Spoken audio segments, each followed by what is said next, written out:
Que a paz de Deus esteja com todos, que Jesus nos abençoe e nos ilumine em nossos caminhos, em nossas vidas.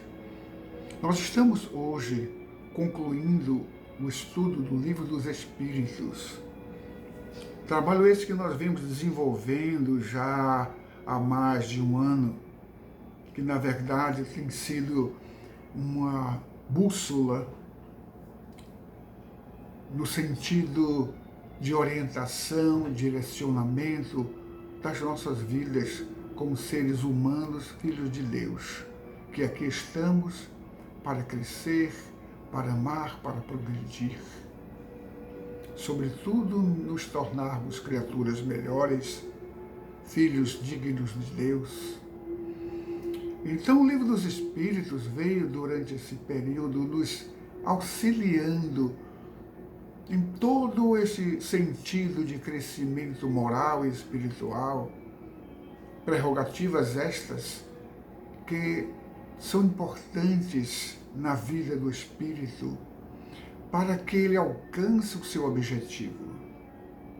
Na verdade, Deus nos criou com o objetivo de que nós pudéssemos ser felizes. E, para tanto, nos concedeu a lei do progresso, mediante a qual, através das nossas escolhas, baseadas no livre-arbítrio dado por Deus, pudéssemos assim analisar a nossa conduta, o nosso procedimento, a nossa trajetória, de onde viemos, porque estamos aqui, para onde nós iremos quando deixar o corpo físico. Perguntas estas que são próprias do ser humano.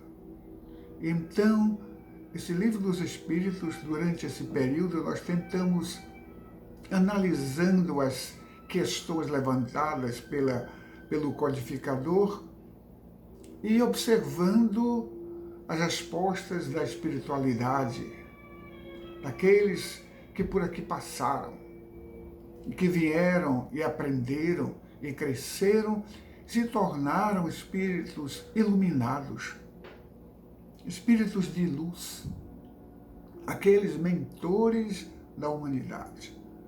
Então vamos terminar este assunto hoje, concluindo assim esse capítulo 2, Penas e Gozos Futuros, e o item é Paraíso, Inferno e Purgatório.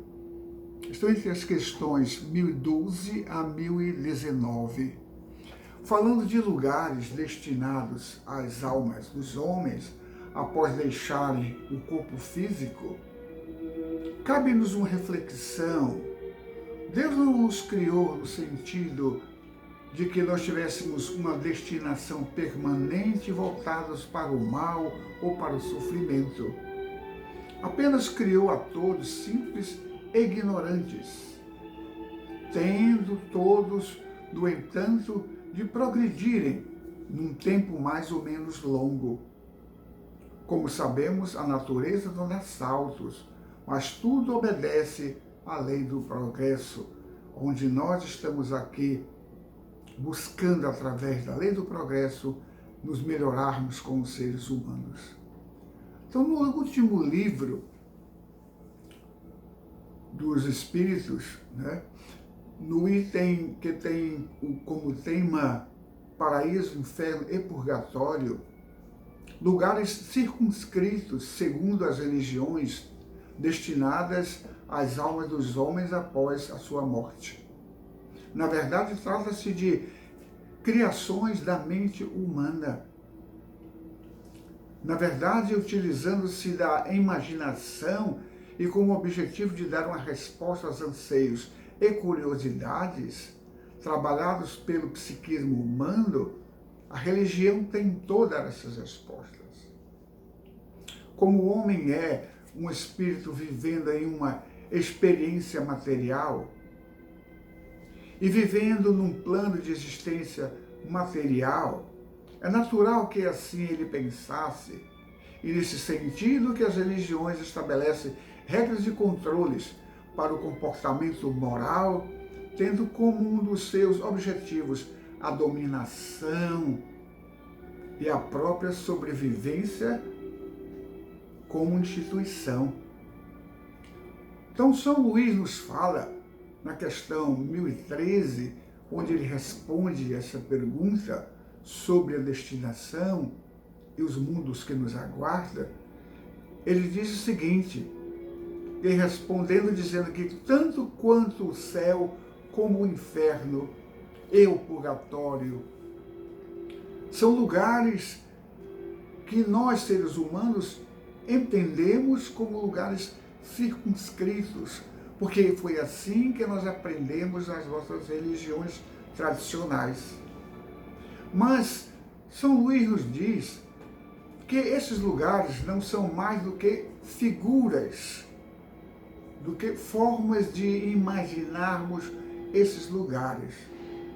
Então vamos ver o seguinte, a respeito de céu, inferno, purgatório. Há um trabalho interessante que está fora das informações da doutrina espírita e que nem por isso estão assim totalmente equivocados. Então, a Divina Comédia de Dante Alighieri, escrito entre os anos de 1308 a 1321, durante o seu exílio, trata-se de um poema dividido em 3 partes: o inferno, o purgatório e o paraíso. Esta obra narra uma viagem imaginária do poeta por esses 3 lugares. O tema principal é a condição da alma humana após a morte, distribuindo-os assim segundo seus próprios méritos e culpas, entre o inferno, o purgatório e o paraíso, que são níveis do pós-vida. O trabalho mostra a visão de um homem, Alighieri, na época da Idade Média, sob a influência das informações obtidas pela igreja dominante da época. Então, lá ele fala sobre o paraíso, na obra da Divina Comédia. O paraíso é retratado como um conjunto de esferas, vamos dizer assim, concêntricas, que cercam a Terra e consiste em 5 planetas, mas o Sol, a Lua e algumas estrelas, num conjunto, que elas são fixas. O paraíso está descrito conforme a visão da igreja medieval e que se encontra acima da terra, o paraíso, composta por elementos etéreos e quintoessenciados.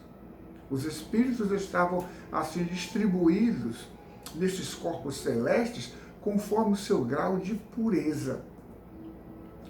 Então, no inferno, para descrever o purgatório, é dito lá nesse trabalho, segundo Dante, os mortos eram divididos de acordo com os pecados cometidos, como soberba, como a inveja, a ira, a avareza, a luxúria, entre outros mais. Já no paraíso, as disposições estão ligadas às virtudes chamadas cardeais, como, por exemplo, a caridade, a justiça, a temperança, a fé e muitas outras mais. Mas tudo comandado pelos anjos, segundo a ordem de cada um desses grupos de anjos. Sendo que o purgatório, tido como lugar temporal, aí já vai mais ou menos o nosso entendimento, o purgatório tendo como lugar temporal o de passagem. Para os judeus, por exemplo, era um lugar onde iam aqueles indivíduos que não eram nem bons e nem eram maus. Era um período de estágio que eles iriam passar ali, numa experimentação segundo as suas ações e as suas obras. As pessoas sofriam castigos temporais até estarem aptas a viverem no Éden. Então, era um período de purgação, né? De expiação das faltas cometidas. Esse era o sentido judaico da época. Mas nós vamos entender que também há outros grupos que pensam diferente. As pessoas sofriam castigos temporais até estarem, né, como eu disse antes, em condições de habitarem o Éden. Já entre os indianos, por exemplo, os intermediários, ou seja, os homens, deveriam viver uma série de reencarnações que os levassem até o céu ou ao inferno. Tudo isso dependendo, é claro, da conduta de cada indivíduo. Mas nós vamos trabalhar não a questão dessa análise, né, dessa obra fantástica da Divina Comédia, mas buscarmos entender aquilo que a espiritualidade nos traz. Para tanto, nós adicionamos anexo a este vídeo as perguntas e respostas das questões 1012 até 1019, onde o codificador faz essas perguntas, esses questionamentos a respeito desses lugares, e que eu gostaria que cada um pudesse observar, assistir a continuação desse trabalho que nós estamos aqui levando neste momento. Claro que isso aí é um trabalho que nós buscamos junto a um outro grupo que tem como narrativa um sistema computadorizado que torna mais ágil e mais compreensivo a leitura destes textos ali contidos. Meus queridos, eu espero que nós tenhamos contribuído para auxiliá-lo no entendimento a respeito da doutrina espírita.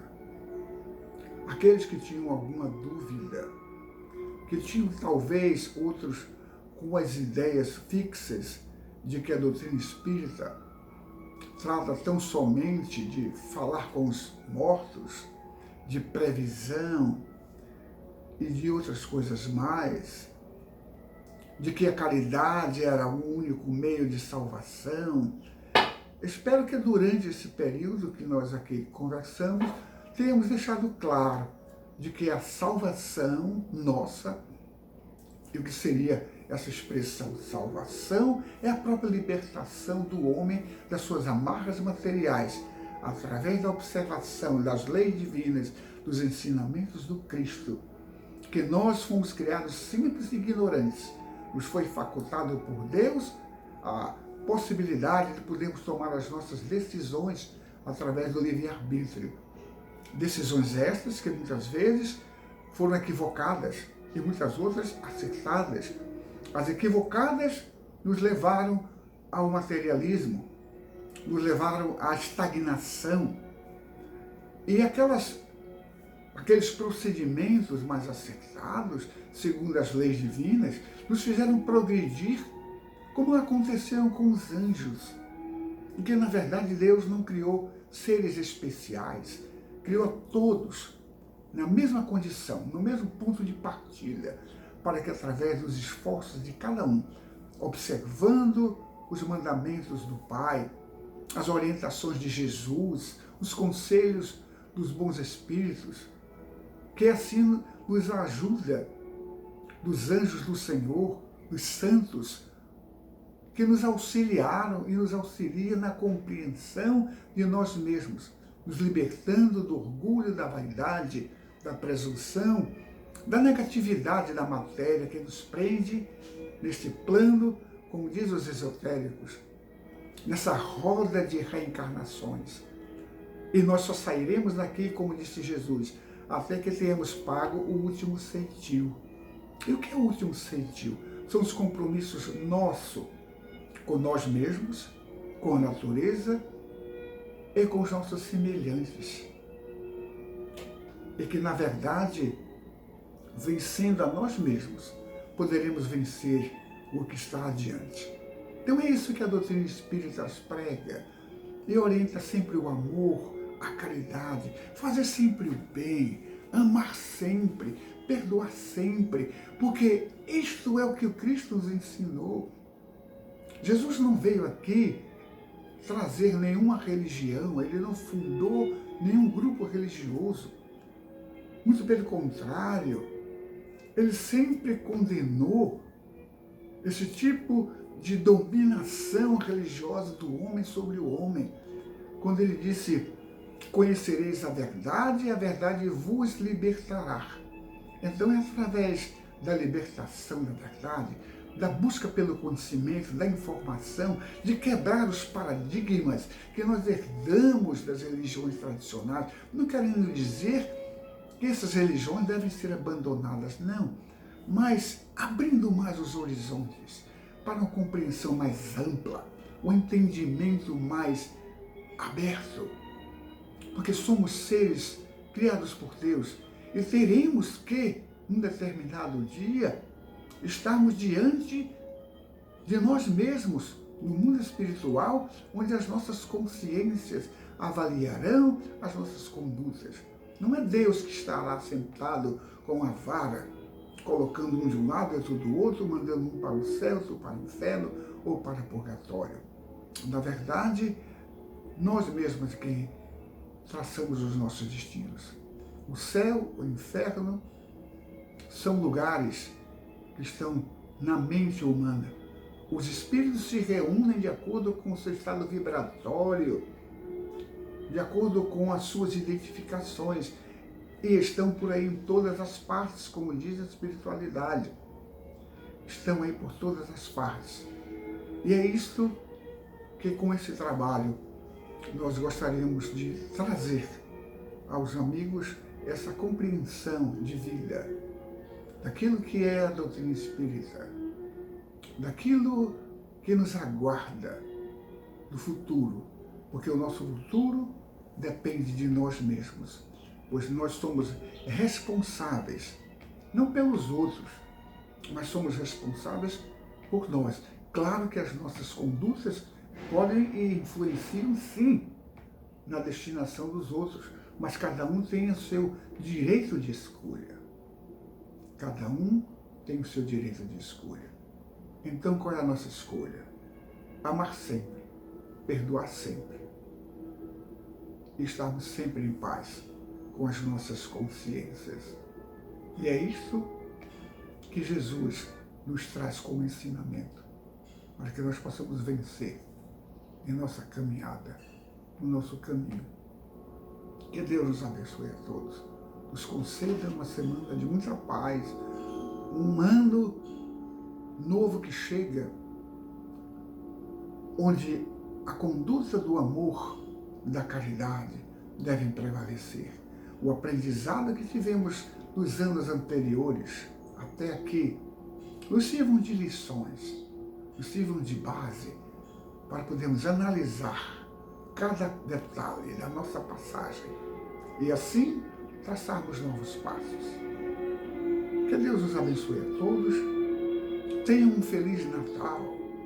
Tenham todos um ano abençoado, cheio de luz, de amor e de verdade. Que a paz de Deus esteja sempre no seu lar, no seu ambiente de trabalho, na sua vida, entre os seus semelhantes. Que assim seja.